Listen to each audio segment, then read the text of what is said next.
Welcome to Black Man Lab. We are live Monday, March 22nd, and we are going to have another great conversation tonight discussing the art of being a writer and or author, and the kind of the world around that as well. So we'll get into that shortly. But before we do, as always, we like to discuss what got us here and then do some housekeeping that we do every week as well. And before we get started with that, I want to introduce my Black Man Lab brethren, Joe Barker, and of course,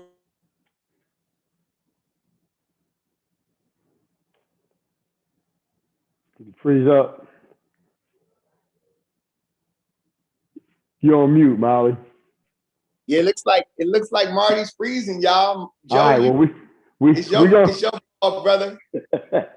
Well, we got some great guests in here tonight. So David, I know you have a whole lot to offer, man. So we're gonna lean heavy on you, brother. But nah, glad to have you here, man. But yeah, we have my other co-host here, brother attorney Davis, Molly Davis. And Molly, man, appreciate your support and all that you do here. And as one of the founders, just appreciate your vision. Marty, you were in and out with us for a second there, brother. So we brought Molly on in, man, for you there. Good. I don't know what happened there, man. My whole internet just dropped and then came back on, man. So I apologize for that. No worries. So I don't know where we left off at, but every week we just did a quick intro, but you do your thing. Okay. So every week we just kind of start out with what got us here, and then some traditional stuff that we do every week as well to make sure that we're in the right frame of mind to take on this information. First and foremost, you introduce Molly as our founder, and what we started maybe 4 years ago or so. Molly and 3 other brothers got together with their sons with the intention of them being able to get some information from brothers outside of themselves. Because we know as fathers to sons, sometimes, quite often, our sons don't want to hear from us, but they'll listen to an uncle, a godfather, or a close friend. They'll take the information in a little bit more readily. So that's what started. And then we grew to a point of having over 250 Black men in the room together to share information about different things, whether it was something professional driven or something that was about self-development. So we are now in this virtual space, which affords us the opportunity to bring in people from not just Atlanta, but around the country as well. And every week, one of the things that we do before we get started is make sure that we are centered. We are in a space that we are able to take on information. So with that, I'm going to ask my brother, Joe Barker, to help to get us centered. Joe? Sure. Thank you, Brother Marty. So each week what we do is we just kind of try and enter space, and we have brothers that are going to, bring in the ancestors and such. But in order to receive the information from these powerful guests and the speakers that we have, especially on a topic that's so critical tonight, authors and writers and different, creative spaces that they're in, we really want to open this up to receive what they have. And so often we come into a Monday from, going into a work week that we may not be looking forward to, coming out a weekend that, maybe we didn't ever want to leave the weekend. We wanted to stay in it. So we enter into a space kind of with some chips on our shoulder already. So what we do is we just want to be at peace. We want to get all of that out and just breathe in and receive in the positive energy that the brothers are going to be bringing in tonight. So very simply, what we do is we just take a couple of deep breaths together, and we inhale the positive energy from the ancestors that we know is going to be coming into the room, and we exhale all of the negative thoughts, all the negative energy, all the things that will prevent us from being in a space where we can receive that. So what I ask for you all to do is join us now, and just on the count of 3, take a deep breath. 1, 2, 3. Now let that out. And we've had a couple other brothers that come in here and talk about how that's the spirit of life, the breathing in the spirit. Like, I love how so many of our brothers that are into the meditative space and such has kind of describe what this does for us and how it centers us. So with that, we're going to do one more. Just taking a deep breath. 1, 2, 3. And let it out. And let's get ready to receive all this positive energy. Thank you, Joe. Appreciate that, man. And hey, man, I want you to lessen that count a little bit because I start to get a little lightheaded, man. When you hold it too long, man. So, I saw you, bro. I saw you. but seriously, though, that does a lot for the soul to be able to kind of breathe out all of that the negative energy that especially a Monday can bring. You know, we know that can bring a lot of negative energy. So it helps us to be in the right frame of mind to be in taking on this information. Brother Maoli, man, I know you are here tonight as a panelist, but you are also one of the very best at bringing in the ancestors. So I'm going to ask you to give a libation if you could. Tonight as a panelist, but you are all. Yeah. So it's simple. We wouldn't be here without our ancestors. And so we start the tradition of libations, and we've seen it done many different ways all over the world, over the African diaspora. We've seen brothers on the south side of Chicago in a little local park called Luella Park, pouring out a little old English. But we've seen it done with strong liquor on the continent and with water into plants. But it's just a calling of our ancestors, just an acknowledgement, just knowing that we remain connected with them. And so with that, we like for you to just raise your fist and do it in our Black Man Lab tradition. And this is for those ancestors who built civilizations, who came in Kemet and Nubia, along the Nile Valley, who were in the during our classical African civilizations, those three golden ages of Songhai, of classical Nubia, as well as classical Kemet. We say to all those nation civilization builders, Ashe. Ashe.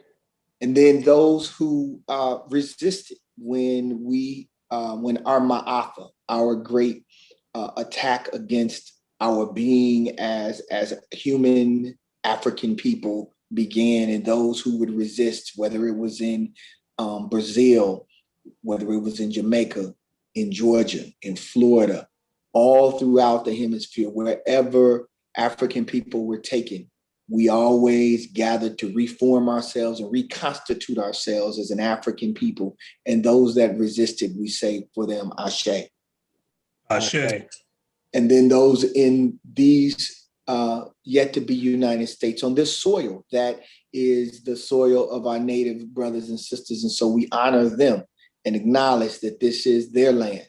Yet we toiled in this land and shed blood and tears and sweat. And so we remember those ancestors like Afeni Lou Hamer, those that sharecropped the land, and then those that fought so that we could secure our 40 acres and a mule that we will eventually secure. So we call on all those ancestors, Ashe. Ashe. And finally, for those that are yet to come, those that will someday watch this and say there were a group of serious-minded Black men who still believed and understood in the capacity of what was possible for our community to build and grow and reestablish this identity as Quilombos and reestablish ourselves as an African people, a full, complete people. We say for those yet unborn, Ashe, Ashe, Ashe, Ashe. Ashe. All right. Thank you, Maoli. Thank you. It's of utmost importance that we have the level of understanding that we would not be here without those that came before us. So bringing them into this space is perfect and important because all we are trying to do is move the needle forward. So with that, let's get started. We have a really good conversation tonight. Again, Brother Maoli is going to be on as a panelist, given that he has recently written a book. So I'm going to let him speak from that aspect. But before I get to him, Brother David Manuel, who's been on the Black Man Lab before, and we consider him a part of the Black Man Lab, we would like him to come on and give an introduction, Brother David, about who you are and how you got into the space as well. So, Brother Manuel. No, I'm mute, You're bro. on mute, bro. There you go. Yeah. Okay. There you go. So first of Good. all, again, thank you guys for having me. I'm so honored anytime I get a call or message from Mauli or any of you brothers to be part of this. This is family for me. So I just want you guys to know how special this Black Man Lab is. With everything that we do in the community, I mean, it really circles back to pouring into our young kings. And this is it. And so anytime I get the call, I want to be there. I want to champion the cause and just want to be part of it. So I got into this writing game when I was an educator in Atlanta public school system many, many years ago. And I was a second grade educator at the school, Thomasville Heights Elementary School. And many of you guys know where Thomasville Heights is between Moreland and Boulevard. And during the time where I was an educator back in the 80s, you know, you had the housing across the street. You had a lot of liquor stores. So these kids, every time they woke up, they passed through the housing, they passed through the liquor stores, and then right down the street is the federal pen, not the state pen, but the federal pen. And so that's what they saw every day, along with, you know, the weekend violence and that kind of thing. And they came to classroom, and it was our job to inspire them and educate. Well, after, you know, 8 years of doing that and seeing so many young, beautiful faces, future kings and queens in my class, and then finding the absentee of the father in the household for whatever reason, really drove me to say I wanted to really focus on the role of a father. And then when I started listening to all the media with the negative talk about African-American fathers, it really bothered me because I kept hearing that, you know, Black men don't pay child support, Black men don't support their family. And I wanted to write a book that celebrated the real, the opposite of that, what strong Black man will do for their family. And I wrote the book, I'm a Father. And before, I've given copies of it to all the youth. So if you guys got new kids involved, I want to make sure they get a copy in their hand. It's all positive stories told through the eyes of the children celebrating their fathers. So it's one thing for me or you guys to say we're a great father. It's a bigger thing for our kids to say that, and the kids in the neighborhood, because that's what it's all about. And so that got me really into writing. That's awesome. That's awesome. We're gonna take you up on grabbing some of those books, brother, because we are trying to always put something in our young folks' hands, man. So really appreciate that. Just let me know. I'll drop off a couple of cases, 3, 4, 5. You just let me know the number. Man, love that. Yeah, our young, That. We got some people that our right young now creators. Yeah, Go ahead, Miles. that's great. I was just saying our young creators. And what's interesting is there's some intersection with what Brother David described and what, you know, I talk about in my book. I talk about the Thomasville area in the book because I'll never forget when I was an officer in the Navy, I was coming off the base to go into that area. They had what was then called a weed and seed program. I don't know if you remember that, right?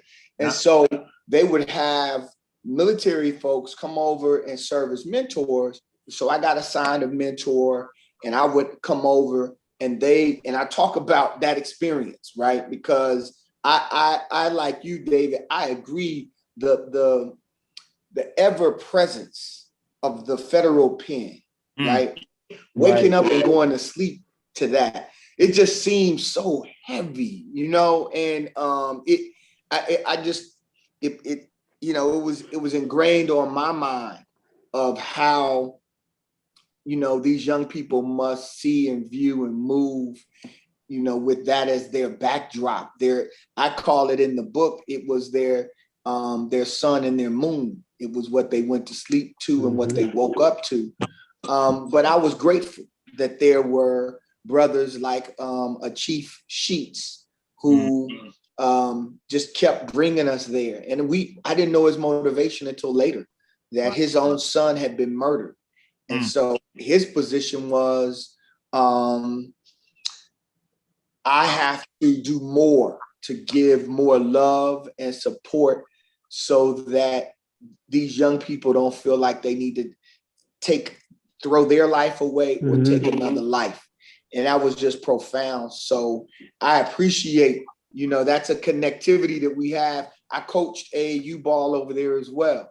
Right. My first AAU team was out of, we were going to and practice, but the rec center was closed at the time. So we were practicing in the elementary school right there across the street from the rec center. So, I think our experiences inspire and inform us as writers. And I've written for years poetry when I was at the Naval Academy, just trying to express myself. But this book, the We Need You book, is really an outgrowth of dealing with young Black men, my sons and their friends, and wanting to give them some direction. And so I think, I didn't write it because I saw myself, transitioning out of the law, and David, I'm sure maybe the same for you. It wasn't that I wrote it because I felt like there was a need for it, the way David felt like there was a need to tell the story of these fathers.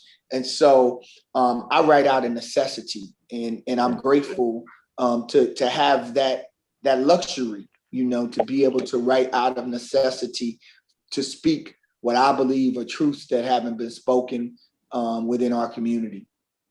And let me add go ahead, David. Let me add something real quick to that. As Mauli was speaking, during that time in the 80s and early 90s, Thomasville Heights Elementary School, there was an article in the AJC, just to paint a picture of that environment.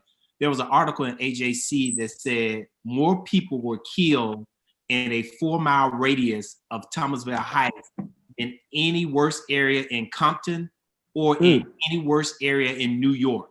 And so when you think about it, some of the kids that I taught were falling asleep in class in 2nd grade. And I would ask them, why are you not up?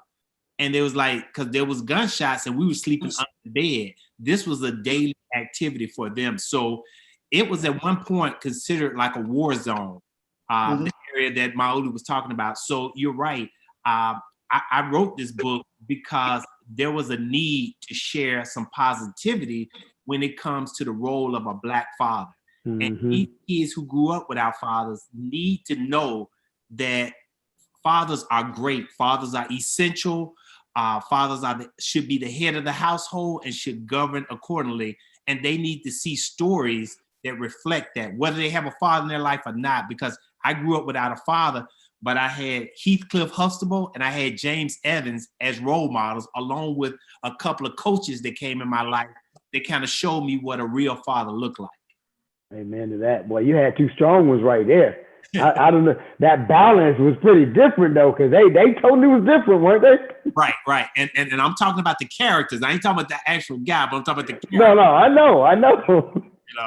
But I think you brothers, man, and I know both of you very well. And of course, you answered my first question before I could even ask you your inspiration behind it. We've had some very I'll say productive labs these past several weeks, because we've gotten to some of the education on the topics. And what I want to ask, my first question I want to ask y'all is this, man. I know both of you brothers. I know both of y'all day jobs.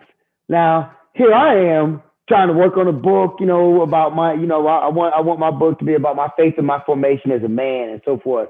But I don't just never have no time. I don't ever have time. I have so many thoughts. So for those brothers that are there, not even young brothers like me, I'm being selfish here. I want y'all to just kind of logistically educate us. Because again, David, I know your job. You and Mauli have got to be two of the busiest brothers I know. And David, then you started the 5K and just all of this. So logistically, how do you split in time? Where are you taking notes? How do you put this together in order to be able to put your thoughts down on paper? Is there, you wake up in the morning and say, hey, this is what I dreamed about, let me jot this down, or at night when there's some peace?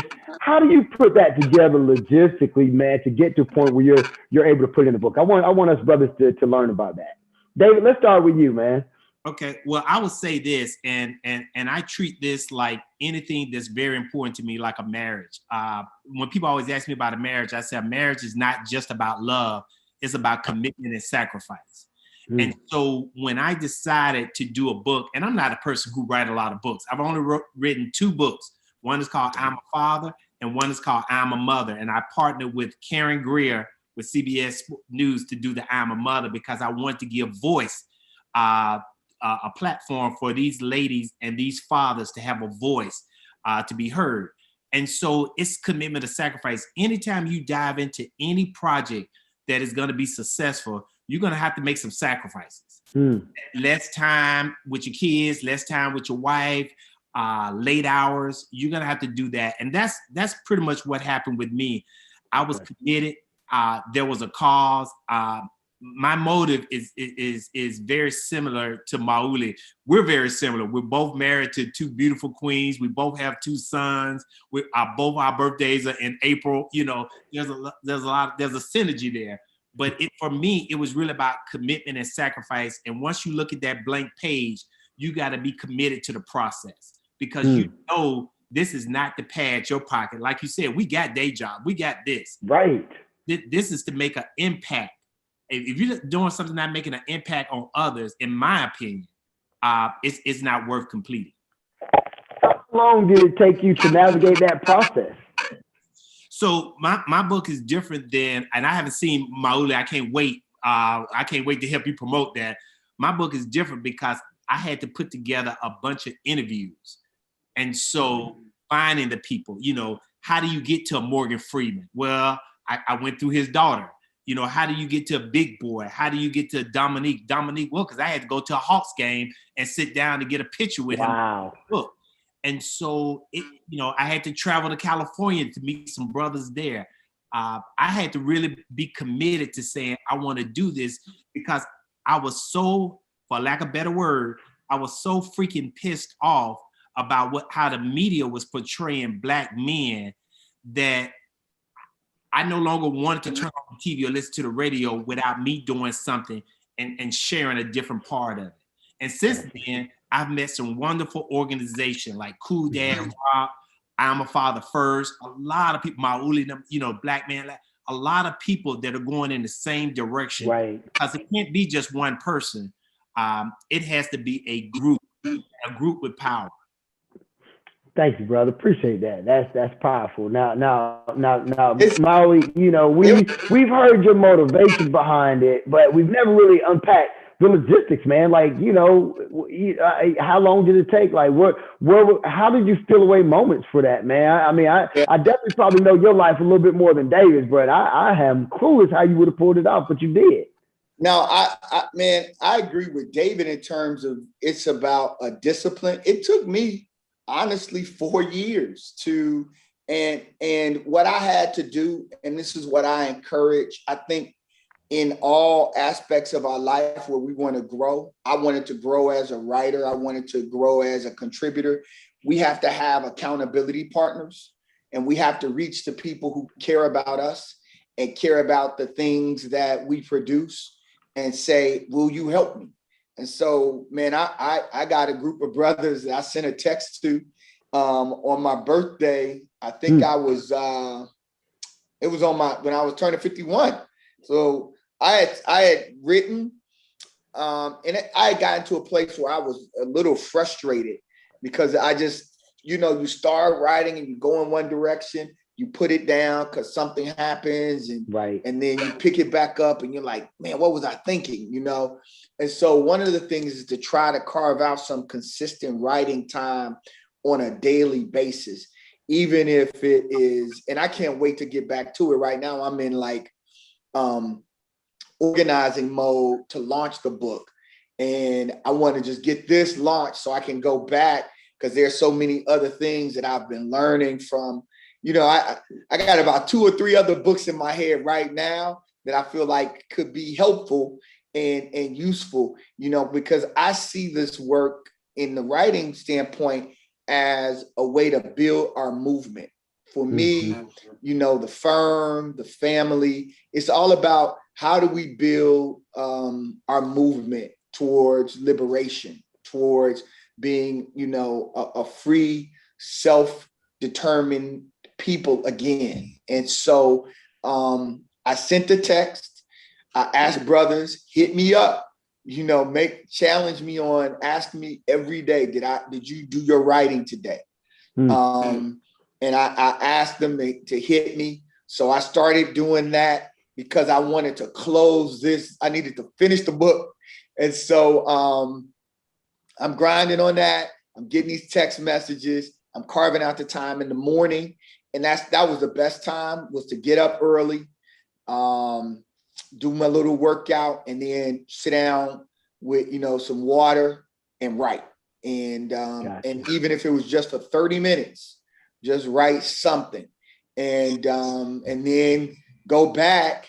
And what my, you know, one of my elders told me was that you write one day, then you go back, you reread what you wrote, but don't edit it, and just keep writing so that you can kind of, it's almost like a hip hop artist, you know, when they're in the booth and they spit, then they ask they say, play it back, then they pick up from where they went, and then they spit some more, and they build a song. You know, I've watched them do it now with these young creators.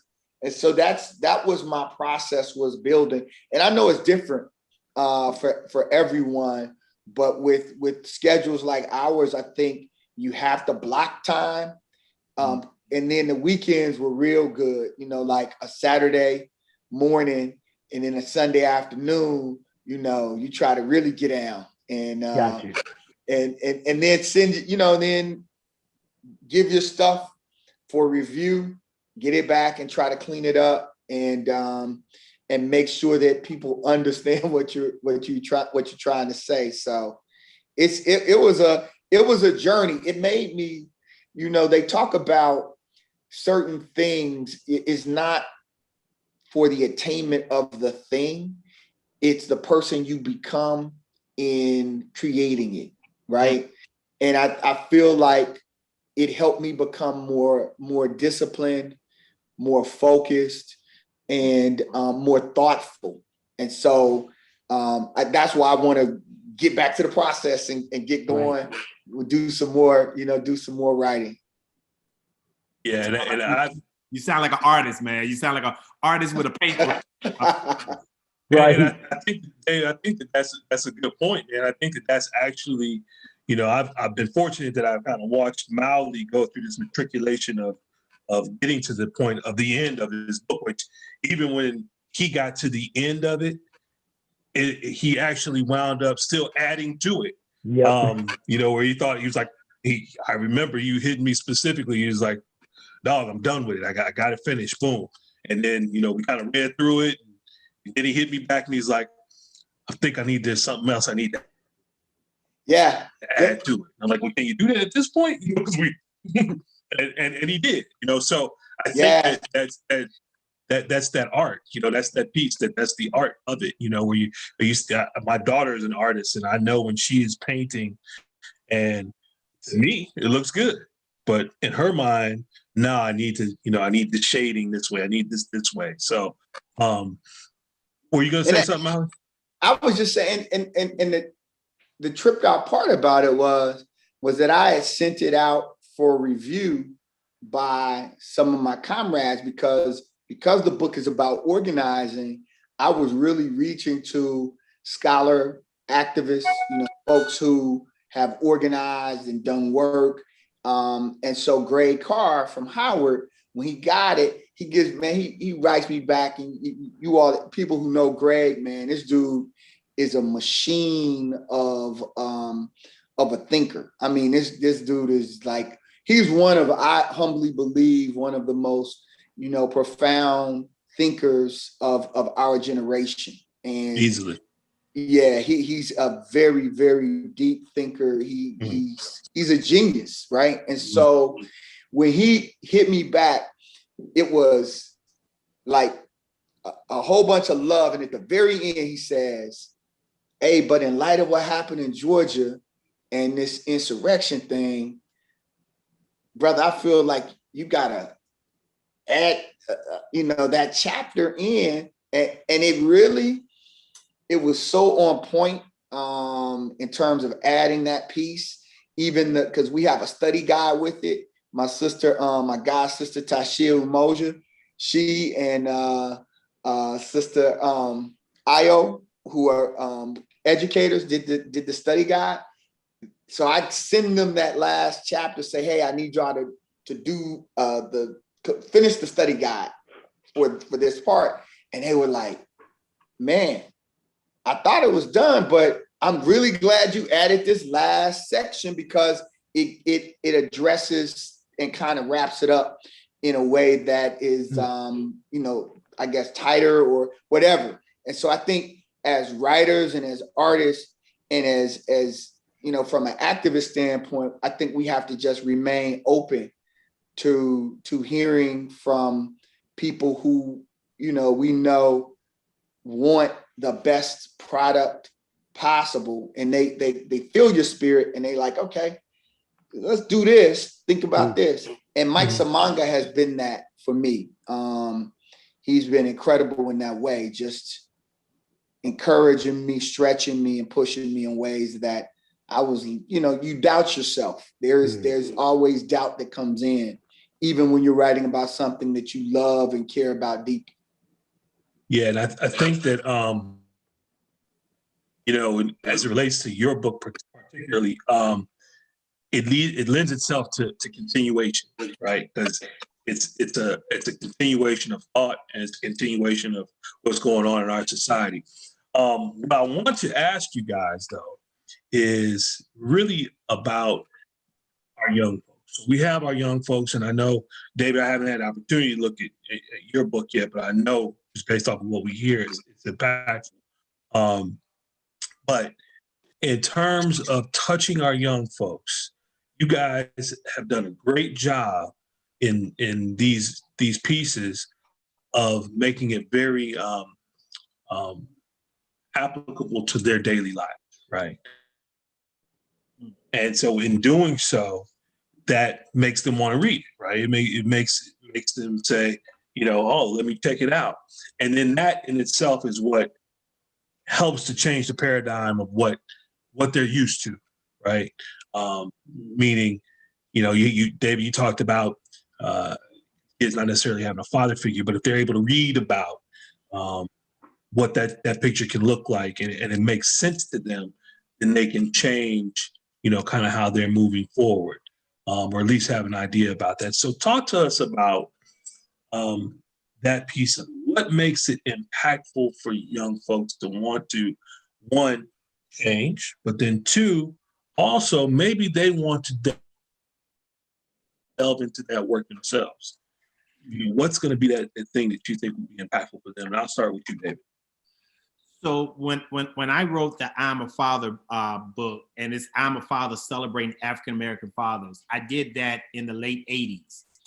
And this book is still relevant today because we're still talking about fatherhood. And what made it popular was Ebony Magazine did a story on me and the book several years ago.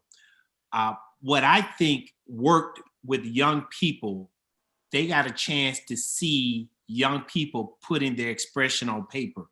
We have people as young as 5 years old writing about their father, and children as young as 5, and children as young as 75. And so, telling the story about their father. Also, each page is a different story celebrating a father. So it's an easy, quick read. And, when I was an educator in the 80s, I found that a lot of our young boys were struggling reading unless they was reading something that was very interesting to them. Whether it was a basketball star, superhero, they would read more into that. And so when you got a book, I wanted to make it as simple as possible. One page is about Dominique Wilkins' relationship with his kids. One page is about Big Boy from Outkast with his kids. Just one page. If I can get you to sit down for one setting, it should be so intriguing that it's going to make you turn the page for the next. And sometimes you have to meet people where they are. Man, that's it. That's it, man. The practical, Man, I think of Ta-Nehisi Coates, who I think is the greatest writer of our generation. I think he is our James Baldwin. He is phenomenal, just incredible with his words, and just a special brother, a real gift to us, in terms of a literary gift, and I'm clear. This was not a writing competition, right? This was just me trying to write something very functional to reach young brothers and sisters, but particularly to reach young people in a way through storytelling. So I was intentional about trying to start each chapter with a story that would draw them in. I talked about in one chapter where I met a young woman who had been shot with a shotgun.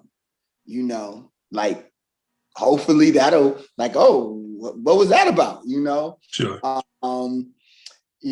talked about the attack against Messiah Young and Tanaya Pilgrim by the Atlanta police officer, and I talk about him starting. Why would a young brother, right, at Morehouse who wears ascots and wants to be a fashion icon have to say, I'm not going to die tonight, right?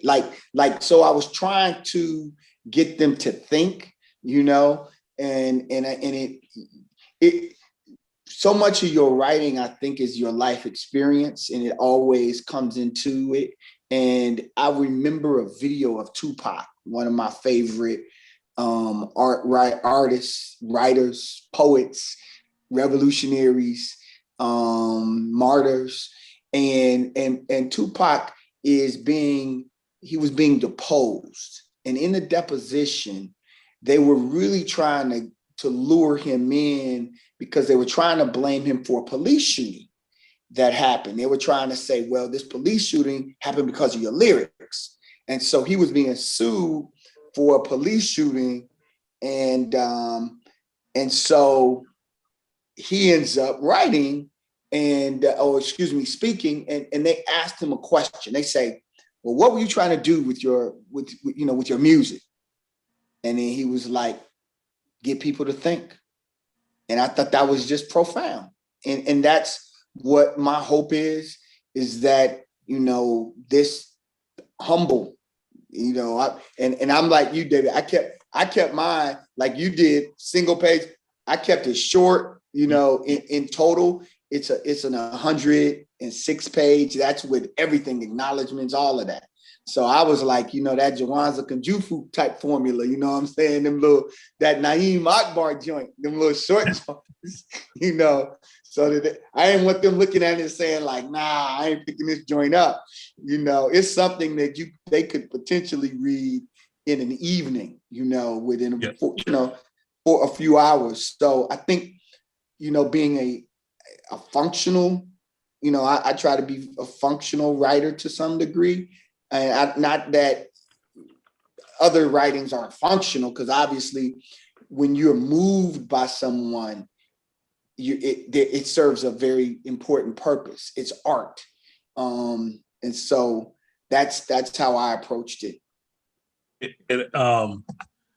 While it's functional, I would say that it's also providing a ton of imagery that draws people. And I think that's the key. Like when you talk about Ta-Nehisi Coates, as you talk about him being very good with, his words, it's really a matter of the level of imagery that he puts into those writings that makes you in that space. Me personally, having went to Howard, a lot of that, as he talked about, Howard, the campus, I'm living it as I'm reading it, right? And I know that other people, had those same experiences. So I think that one of the things that I would love to be able to make sure that our young folks out there have a level of understanding of is, as you write, being very comfortable with working your words to show your images, right? However that is, because that's the piece I think that keeps people locked in to want to listen to what they're reading. You hear what I'm saying? Listen to what you're reading, because as you're reading it, you're listening to it in your head. So I think that's the biggest piece that we want to encourage people as they're writing whatever, whether that's poetry, a book, a screenplay, whatever. Make sure that you are getting really tight with your words so that you can show your imagery, and that's going to be the piece that draws people in. Joe, did you have something you want to add?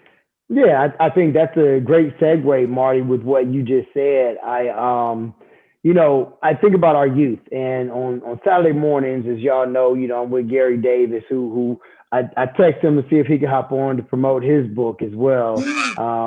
He has a Monday standing commitment, so he might not be able to jump on. But on Saturday mornings, man, we're in a room full of young brothers, and we're mentoring and we're trying to talk and create a space. And it's so interesting because when I was in high school, they say, Barker, man, he's a nerd. And I just look around like, my bad, is that a bad thing? Like I'm going to college on scholarship. My bad, am I wrong for that? And when I sit in that Saturday morning, I hear all these brothers who just want to be creative and in a space where they're doing things, but then all their peers around them, and nothing against rap music, nothing. Molly, you're creating a whole album that is the voice of our youth, but it's more than just rap music. And these young brothers in that room, and I can see the spark in their eye. They want to say something. Some of these brothers might be vision boarding. Some of them might be trying to create code, create apps. Some of them poetry, but they're so reluctant to say things. And I think about the Will Packards and the Rob Hardys and the Dave Shanks, my brothers that I saw that struggle. People might look at Will Packard now like, oh man, Will, man, let me tell you, y'all seen the struggle with Will Packard, 20 plus years. Rob Hardy didn't just start producing TV overnight.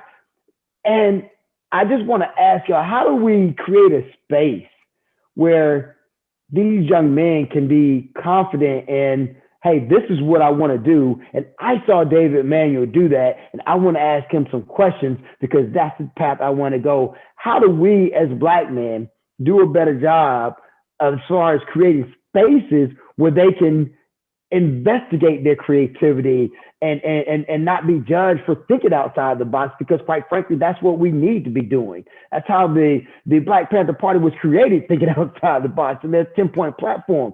All of our greatness comes from outside the box thinking. So David, I wanted to ask you and Molly, how do we do a better job as Black men to create spaces where they can be their creative selves? Well, you have so many different groups, so many different organizations that are providing quote unquote areas for people to be expressive. But I'm gonna tell you, and I'm gonna be straight up honest with you. The first time I came to Black Man Lab, one of the reasons why I was so excited about it, it was one thing to see a bunch of brothers, pouring into the lives of a bunch of young kings. That was great. I've seen that before.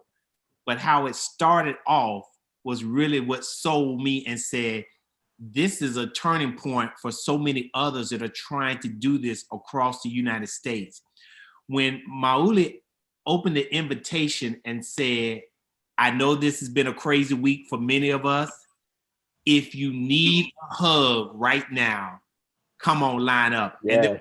And everybody tried to be all hard. I don't need them to go. But there was one brother that raised his hand and said he needed a hug. And it was a line of brothers that wrapped around the room and lined up to hug that brother. We don't even know what we're going through as Black men or as young men. And right. To see that, you open up, it was like the key to the lock. You open up all the creativity, all the openness because of how you started. That should be the statue of how we start organization and create a safe space. We got to make people feel welcome and comfortable. And the Black Man Lab did that. It inspired me to say, moving forward, I got to use that because you don't know how people are coming into that door. You're thankful that they came in that door, but you don't know what Man. they had to cross over to get there. And that's the first thing that we address. How you doing emotionally, mentally? We see you physically, but how you really doing? And to me, that should be the starting point of any organization that's creating a safe space, because this thing called world, this thing called life, it ain't no joke. Right. Thank you, bro. That's powerful, man. And that is David. David is so humble, man. He doesn't even mention. So what he does on a daily basis, you know, pre-COVID, is, you know, he runs Porter Sanford, and they have programming for young people there all the time. You know, they got camps, they got stuff where, and I think it's those kinds of opportunities, you know, in school. You know, I was really, man, some of the best time that I have spent with Jana has been, and Jana being my wife, has been us doing the Black History Month play together at Renfro Middle School in Decatur, where, you know, we write and produce it, and then we bring these young people and they do monologues and they act and they do their roles. And these are young people who other people in that school building had written off. They didn't see value in them. And so it's about creating spaces and opportunities that are safe for our young people to be expressive. So much I have one other book, and it hasn't been in publication in a long time, but it was a group of poems, and the title of it was Black Men Ain't Supposed to Cry.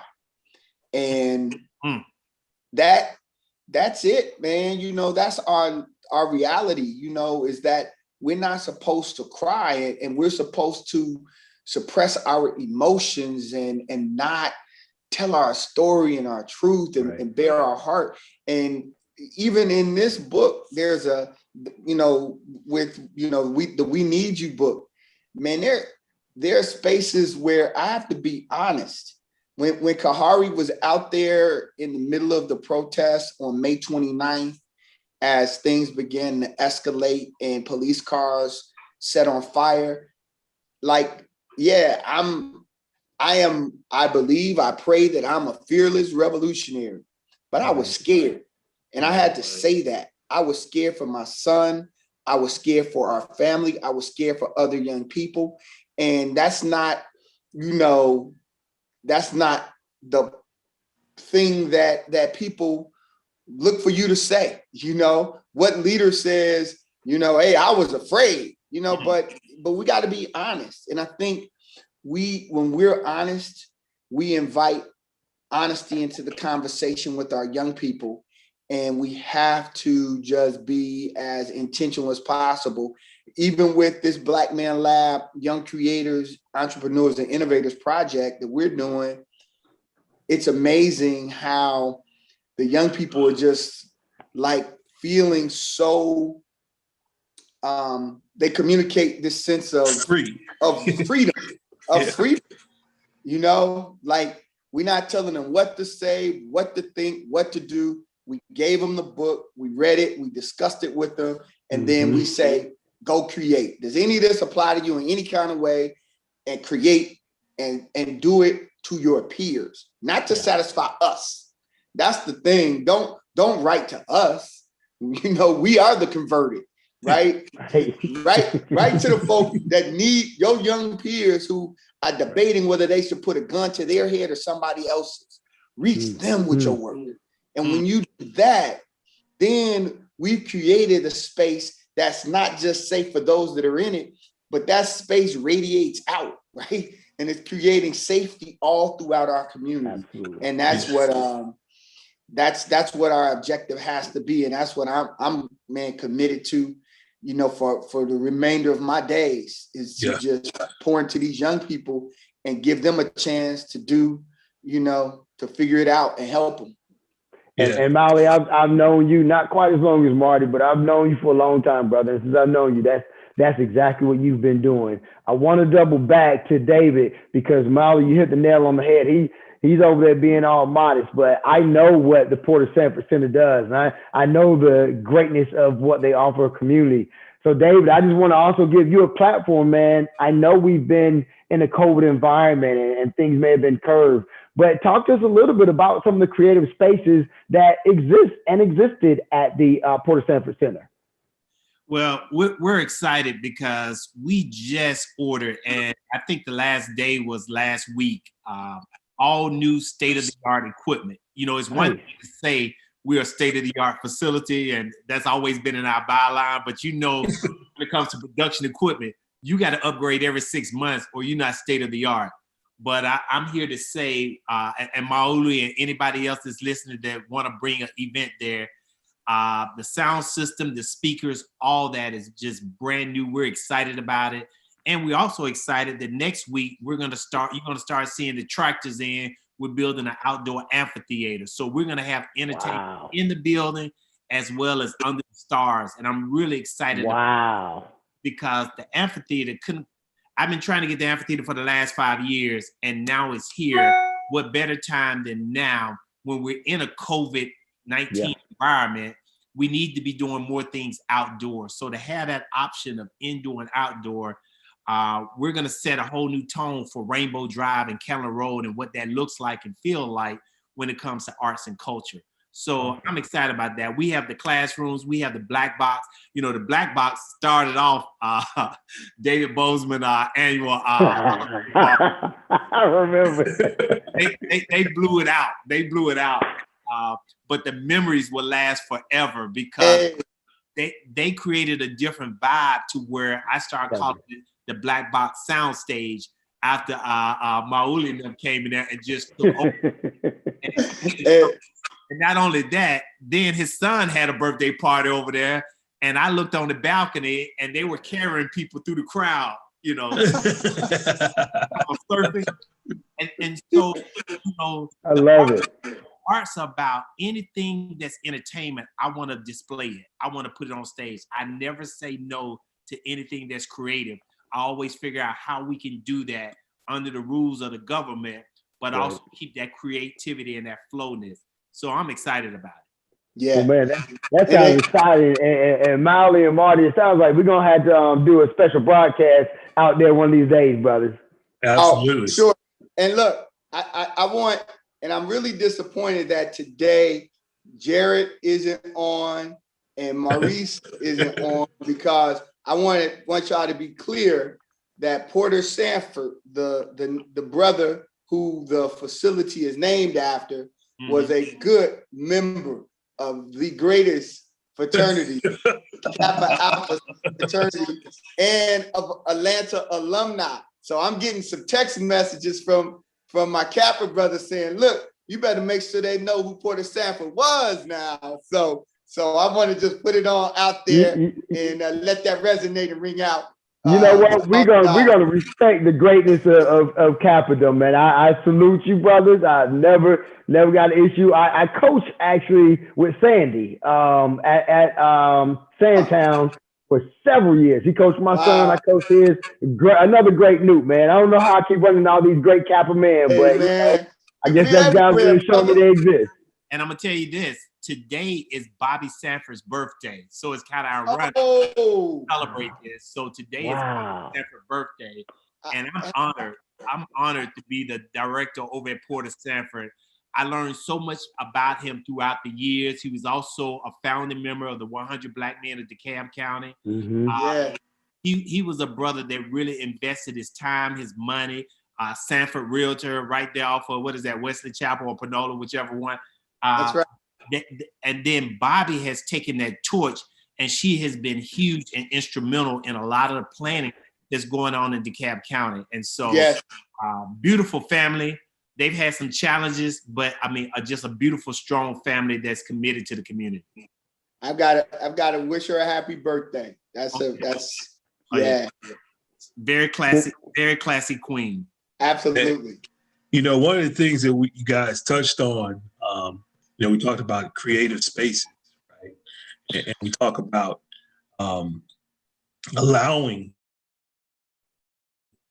for our kids, our young folks to see their greatness. I think one of the things that we've seen with the Young Innovators, Creators, and Entrepreneurs Project, Black Man Lab, is that when the opportunity is there for our young folks to express themselves openly, we see the greatness that's in them.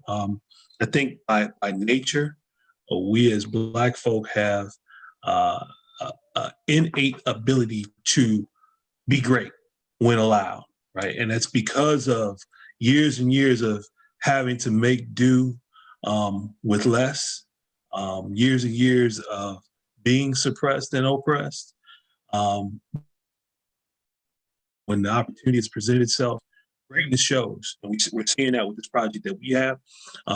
David, I'm sure you've seen it many times in your spaces. And we have to work hard to keep these kinds of spaces open for our young folks. So, David, I really want to move forward as things begin to open up, look for opportunities for Black Man Lab to come into Port of Sanford, and whether it's work with you all or do some projects within there, especially on these creative topics that we're talking about right now. Great thing about writing is that gives an opportunity for these young folks to express themselves and really delve into whatever their greatness might want to be. If that's going into some professional field, if that's actually becoming a writer, if that's becoming a musician, whatever the case, it gives those opportunities. So I want us to look to do that moving forward. I look forward to that. Also, an ad production too. With all this equipment, and we have tech people. Let's teach these young people how to be behind the camera. Yeah. There's a lot of money behind the camera. Yep. Yeah. We're actually seeing that within the project that we're doing, is that our peer mentors, we have some great peer mentors that are simply pouring out to these young folks. I mean, it's taking their time to show them things information that they wouldn't even get in school, David, we had Shannon McCullum yesterday out there taking photos with them, hooking them up. Then we had Antonio Moses from Ashanti Films. I know he debuted, I think, his documentary on human sex trafficking at Port of Sanford. Right. So, these are all, how the universe is small as it relates to those that are, doing this work. So, yeah, right. That I agree 100% with Marty with they're getting behind these cameras and falling in love with trying to capture and tell the story from that perspective. The other thing, and I'll be quiet after this, is that I think what writing requires us to do is stop and think. And as an activist, I had to really think, because I'm moving and running and doing my thing. And this is one of our young brothers. Come duck your head in here, Martin. This is one of our young brothers. Hey, two of them. This is Sway and T. These are our young brothers from the project. What's up, brothers? So they came through the office to drop in. But I think the writing makes us stop and think. And I think there's my ancestors, when I think of Conrad Worrell and Anderson Thompson and Asa Hilliard, Sharcy McIntyre, they were scholar activists. Mm-hmm. So they wrote, organized, and thought. And I think that we need more of the thinking part. The activism obviously is critical because we see how it impacted the direction of this country this summer. But the thinking and writing and the thinking as a result of sitting down and writing is another aspect that I think is, strong. Well, that's the next level, right? That's when you talk about the activism, it does a couple of things. The writing, number one, it documents what's going on, but then also it gives opportunity to look forward, right?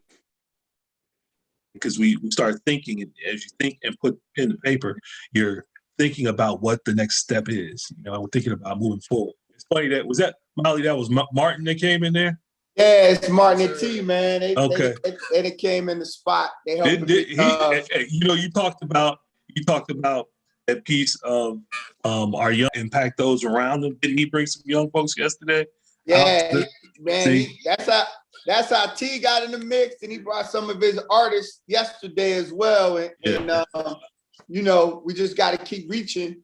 And if it's good, it's like I'm gonna tell you, hey man, I went to a crazy party last night, man. Next time they do it, you should come. And so it's that, but it's a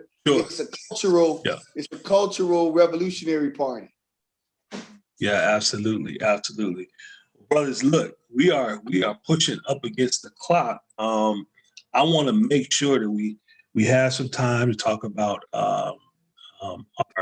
our rituals and disciplines, habits, rituals, and disciplines, which we talk about every week. We always want our panelists to talk about their daily habits, rituals, and disciplines, so that our folks that are listening in may find a nugget within there that they want to implement into their daily habits, rituals, and disciplines if they have any.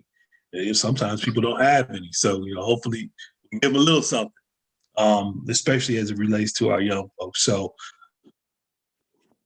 with that, Molly, I'm gonna start with you first. I know yours, but I want you to be able to talk to the audience about your habits, rituals, and disciplines that you do on a daily basis. And David, if you could wrap it up as well. Man, so here's what's deep in terms of how we learn from our children and from this younger generation. We go over to the studio about 2 weeks ago. I think it's Bravo Ocean, one of the studios that we used for some of the recording. So while they're in the booth doing what they're doing, I'm outside and I see a video playing, and I recognize the guy. I forget his name, but he used to be a monk. He has a book, about being a monk, but he's just all into, deeper self-awareness, meditation, and just manifesting through your thoughts. And as I watched it, he has Big Sean on with him, right? And so I was like, because I was thinking, I'm like, this is kind of weird to be at a music studio and to see this dude, but then I realize it's Big Sean, and they're showing, and Big Sean is just talking about a rapper from Detroit, just talking about his journey and what he does to, awaken himself spiritually and his consciousness. It's a very, very good, about 50-minute on YouTube. You can find it. It's called, I think, Living on Purpose is the name of this brother's podcast. And so, man, I'm checking it out. And one of the things that he said that I just adopted this morning, that's what's leading into this, is that he said he had this beautiful house in Beverly Hills. His next door neighbor, or one of his neighbors, was Vanna White.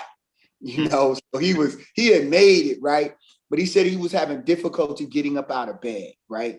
And so he said he realized through working with different people spiritually that he had to move out of the space of what I gotta do and move into a space of what I get to do. So today I wrote my what I get to do list, right? It's not what I gotta do list. It's what I get to do, because I'm blessed to be able to take a breath, to wake up this morning. And he talked about Nipsey Hussle. He's like, man, Nipsey gone, And so it just changed it to even write out your list of what you get to do starts you in this space of gratitude. And so that's where I wanted to start today. So now I have not my to-do list. It is my get to do list, what I get to do. And so I started out this morning with that. I get up, I do my workout. Joe, I couldn't do my 5 miles, man, so I did 4. Hey, good work. And then I'm writing in a journal. So it's not, I'm just writing. I write what I'm grateful for, what I'm proud of. And the last thing is what I know, right? What I know is going to happen today. And I do that, and then I do some spiritual reading, read in my different traditions. And then I'm rolling, drinking me a glass of water and rolling. So that's become my routine. I'm trying to lean on it even more because I am convinced more than ever that now is our time, right? I really deeply believe that. I've seen things line up. I've been in this movement for a long time, but I'm convinced that now is our time, that our ancestors have been right. They planted the seeds, and now we just have to, really push across the finish line. And there was a time, and then I'll be quiet, that many of the people that I organized with as a young man would say, we have to be okay knowing that we are not going to realize certain things in our lifetime. Right. And think, let's just, man. Yeah. Those are some real folk, right? Those are some real people to acknowledge. Man, it may not happen in my lifetime, but that doesn't mean I'm not going to contribute. That doesn't mean that I'm going to just go try to just pleasure myself. Instead, even if it doesn't happen in my lifetime, I'm going to contribute to it because I have to. And so I'm of the mindset that there are going to be some things that are realized in our lifetime, for real. And we just got to recognize how close we are and press forward. So that leads to my habits, rituals, and disciplines and what motivates me. Yeah, and a couple of things there, man. That I think first and foremost, that especially now, that waking up with gratitude, and being appreciative of all that you have, even the good, even the bad, right? Being appreciative of all that you have. There is that, right?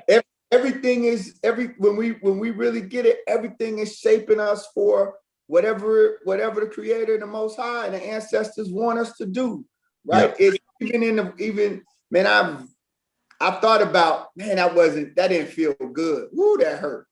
I look back now, man, it had to teach me forgiveness. Yeah.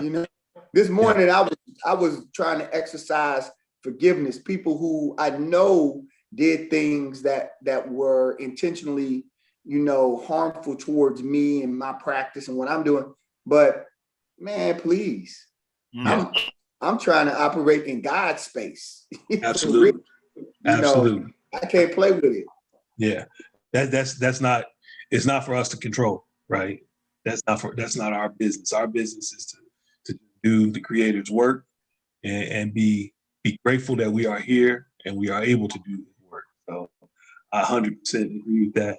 And I also 100% agree that some of this great work that is happening right now, in our lifetime, we might not see the realization of it. What we will see is somebody taking the mantle to move it forward, right?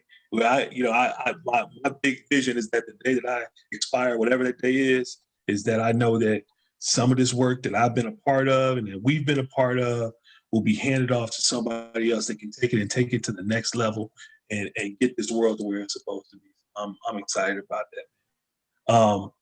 Brother David, how about you? Your habits, rituals, and disciplines.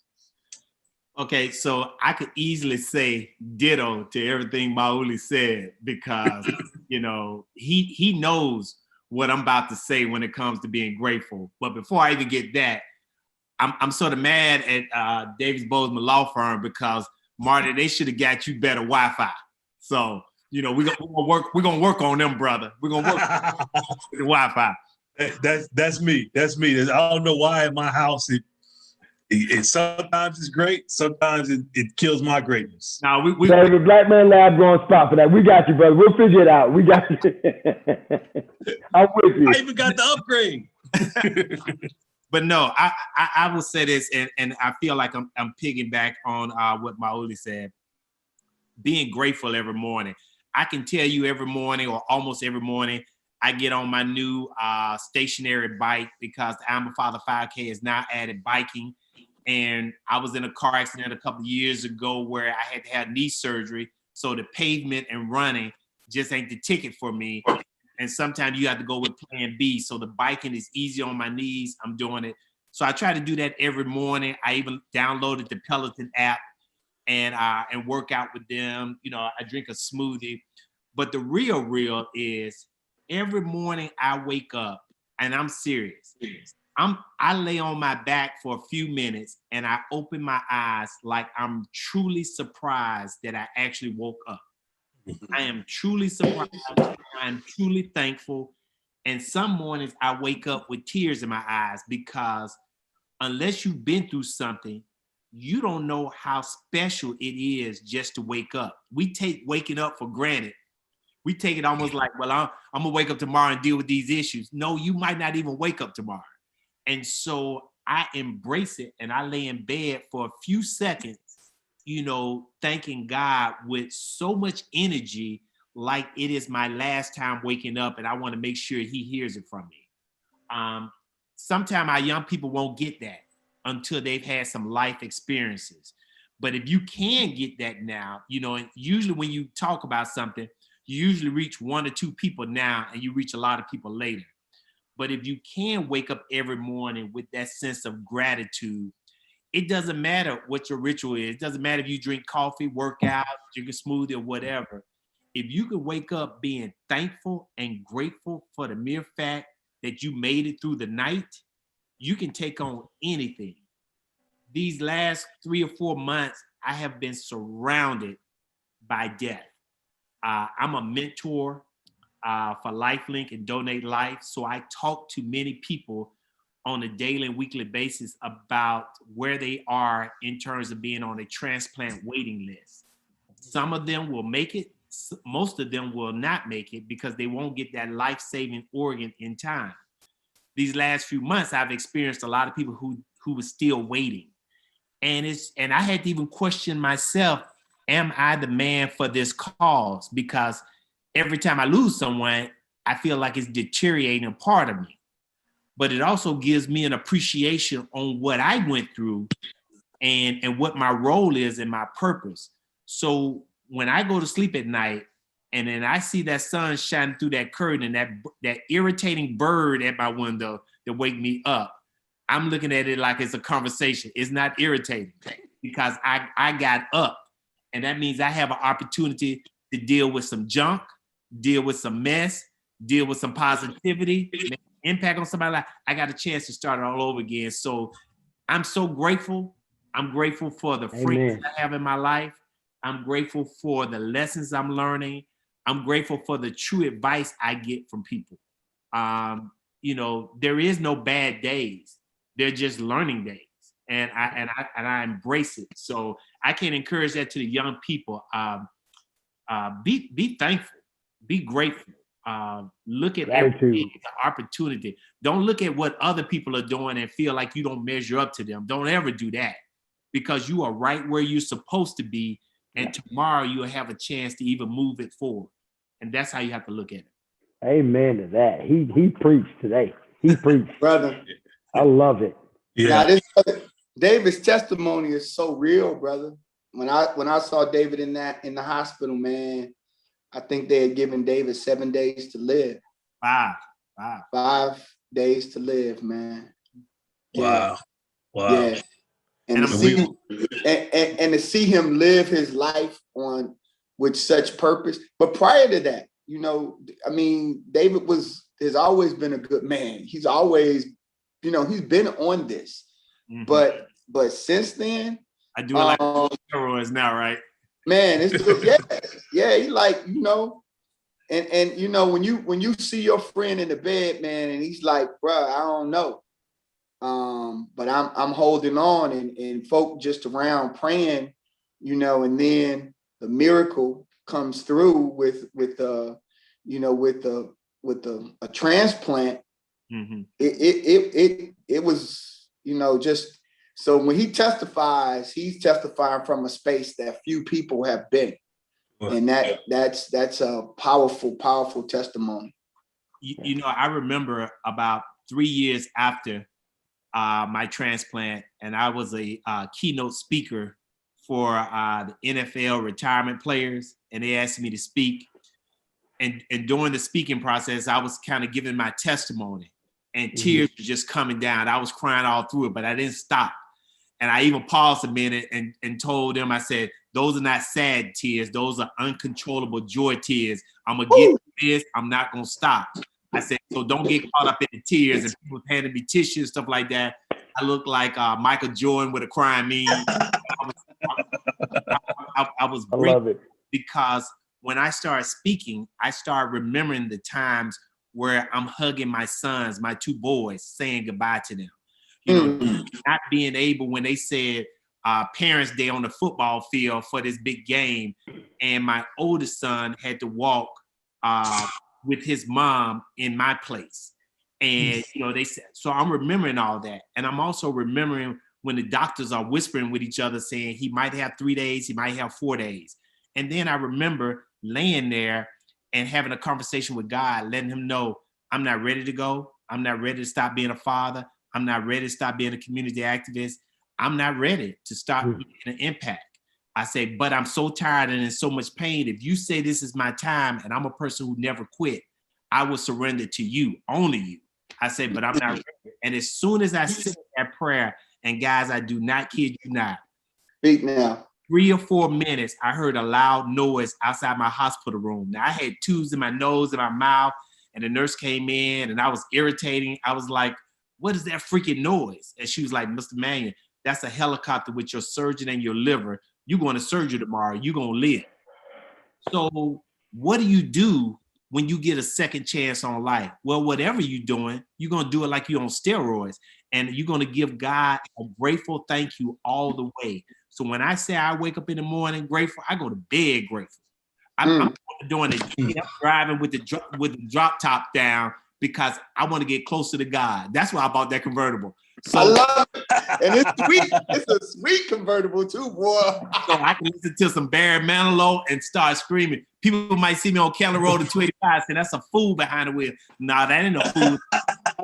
That's a miracle man who understands his sir. And Yes, sir. And some days I get tired of the work. Some days I think it's overwhelming for my sister. But then I look at brothers like Mauli, and you got to surround yourself with some brothers that are doing something. I might be talking to 3 people about the importance of being an organ donation, but then I might look at social media and Mauli's talking to 3,000 people at a rally. And so, you know, you want to have that mental competition with people who are doing good. How can I do as good as he's doing in terms of impacting others? How can I surround myself with other brothers? We just lost a brother named Cornelius Stafford, who was the president of the 100 Black Men. Me and Mauli joined under his leadership. That's right. And he needed a kidney, but he couldn't get one. He passed away. But this brother was a powerful speaker with a powerful platform. I do it for him. I do it for my donor family who lives in Scotts, Louisiana. I gotta do it, man. I'm carrying the weight of everybody, and I carry it well, and I'm excited about it. So when I put on the suit, I'm trying to look my best for them. I'm trying to look my best for all those people who didn't make it, waiting on an organ donation. Man, I ain't got nothing but gratefulness in my heart. That's awesome. Ashe. Man, hey, brother. Ashe, yo. Let me just hit you with that one. Because woof, you said a word there, brother. Man. So listen, although we are over time, there was no way that testimony could be stopped, man. So we appreciate you, baby. We appreciate the words of encouragement. We appreciate the work that you're doing, of course, as well. So thank you for that. Every week we close out in a tradition, and I want to bring Mauli on to go ahead and close this out with our tradition that we do every week. And this week is even more impactful with those words. Amen. David. So Amen. Thank you for that again. Mauli. I got these young brothers. They can come lock up with me, man. Man, do that. Come on over here. Lock in with them. I better put my mask on. Respect. You know, we gonna do this the COVID safe way. They in the office, but we socially distancing. We need you So to book signing, brother. Yeah, let me. We need you Y'all here for the book signing. Yeah.